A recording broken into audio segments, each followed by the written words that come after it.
یہ کہاں لکھا ہے بھائی؟ وہ ذرا سورت اور آیت نمبر ہمیں بھی بتا دو کہ قرآن میں لکھا ہو کہ اللہ کا ولی زندہ ہے۔ کہیں نہیں لکھا، کوئی ایک آیت ایسی نہیں ہے۔ جو انسان مر جاتا ہے، وہ نبی ہو، وہ علی ہو، وہ ولی ہو، وہ اس قبر میں دفن ہو جاتا ہے، اس دنیا کے لحاظ سے اس کا رشتہ کٹ جاتا ہے، اس کی بیوی بیوہ ہو جاتی ہے، اس کا مال وراثت تقسیم ہو جاتا ہے، اس کا اس دنیا والوں سے کوئی رشتہ، کوئی تعلق باقی نہیں رہتا، نہ دنیا والوں کو اس کی زندگی کا شعور ہوتا ہے، نہ اس کو دنیا والوں کی زندگی کا شعور ہوتا ہے۔ وہ اگلے جہان میں جا چکا ہے، اگر نیک ہے تو اس کی قبر جنت کا باغ بن چکی ہے، اور اگر برا ہے تو وہ قبر جہنم کا گڑھا بن چکی ہے۔ وہ آپ کے حالات کو نہیں سمجھتا، آپ اس کے حالات کو نہیں سمجھتے، اس دنیا کے لحاظ سے وہ چلا جاتا ہے۔ وہ کہتے ہیں کہ تم کہتے ہو کہ ہمارے بزرگ قبروں میں بھی زندہ ہوتے ہیں، کہتے ہیں کوئی زندہ ہمیں دے دو کچھ وقت کے لیے، اور ہم اس کو قبر میں رکھیں گے چند گھنٹے، اور پھر نکال لیا جائے گا، اور اس میں پتہ چل جائے گا کہ وہ جو زندہ اندر بھیجا تھا وہ سنتا ہے یا نہیں سنتا۔ تو میں نے پچھلے سیمینار میں بھی اس چیز کی یہ وضاحت کی تھی کہ کچھ لوگوں نے دین کو سمجھا ہی نہیں، اور وہ یہ جانتے ہی نہیں کہ دنیا کے احکام اور ہیں اور برزخ کے احکام اور ہیں، ان کو اس سلسلہ میں خبر ہی نہیں۔ وہ اصل میں اس دنیا کے حالات کو سامنے رکھ کے دین کو سمجھنا چاہتے ہیں، جبکہ برزخ کے معاملے عقل پہ تولے ہی نہیں جا سکتے۔ ذرا توجہ کرنا، اب حدیث شریف میں ہے کہ جس وقت مومن قبر میں امتحان میں پاس ہو جاتا ہے تو اس کی قبر حد نظر تک کھول دی جاتی ہے۔ تو میں پوچھتا ہوں، اگر عقل کے ترازو پہ تولنا ہے تو قبر کے ساتھ قبر ملی ہوئی ہو، دونوں ہی امتحان میں پاس ہو جائیں، تو پھر دونوں کی حد نظر تک کیسے کھلے گی؟ ہزاروں ایک قبرستان میں ہیں، صالحین بھی ہیں، تو حد نظر تک قبر کیسے کھلے گی؟ تو شریعت کہے گی تمہاری جو سوچ ہے یہ دنیا والی ہے، شریعت برزخ کی باتیں بتا رہی ہے، تم چپ کرو، شریعت کو مانو، برزخ میں جاؤ گے تمہیں پتا چلے گا کہ قبر کیسے کھلتی ہے۔ اس واسطے میں اس طبقے کو بتا رہا ہوں کہ لوگوں کو گمراہ کرنے کے لیے تم ہمیشہ یہ صورت اختیار کرتے ہو کہ تم برزخ اور دنیا کو ایک ترازو میں تولتے ہو۔ جان لو برزخ اور ہے اور دنیا اور ہے، اور اگر اس کی مثال سمجھنا چاہتے ہو اور پوچھنا چاہتے ہو کہ قبر والے کا انداز کیا ہوتا ہے، تم زندہ کو قبر میں دفن کر کے حیات ظاہری دنیاوی پر برزخ کو قیاس کرنا چاہتے ہو، میں تمہیں محدثین کے امام سے یہ ثابت کرنا چاہتا ہوں کہ جو ہمارے زندہ ہیں دنیا میں ان کا معاملہ چھوڑو، تم ہمیں کوئی چھٹی نہ دو، ہم جو قبر میں ہیں ان سے یہ ثابت کروائیں گے کہ ان کا انداز کیسے ہوتا ہے، وہ قبر میں رہ کے کیسے سنتے ہیں اور کس انداز میں قبر سے وہ اپنی زندگی کا اظہار کرتے ہیں۔ یہ کتاب الثقات ہے جس میں سیکا راویوں کا ذکر ہے، یہ امام ابن حبان کا وہ مجموعہ ہے کہ جس کی جلدوں کو دیکھ کر حدیث کا معیار معین کیا جاتا ہے، حدیث کمزور ہے یا صحیح ہے، اس کے راویوں کی جو پوزیشن ہے ان کتابوں سے، یہ کتاب الثقات جیسی کتابوں سے معین ہوتی ہے۔ اس کتاب کے اندر جلد نمبر 2 پر صفحہ نمبر 32 پر حضرت احبان بن سیفی، حضرت احبان بن سیفی ان کا ذکر ہے۔ یہ حضرت احبان بن سیفی کون ہیں؟ یہ 14ویں 15ویں صدی کے نہیں، یہ بڑے پرانے ہیں۔ کون؟ یہ حضرت ابو ذر غفاری رضی اللہ تعالیٰ عنہ کے بھانجے ہیں، یہ حضرت ابو ذر غفاری کے شاگرد ہیں۔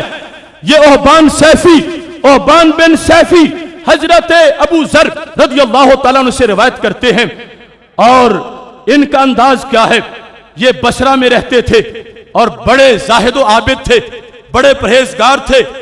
انہوں نے موت کے وقت یہ وصیت کی تھی، اوصى عند موته، کہ وصیت تھی الا اللہ یکفن فی قمیص مخیط، کہ مجھے سلائی شدہ قمیص میں دفن مت کرنا، مجھے سلی ہوئی قمیص مت پہنانا۔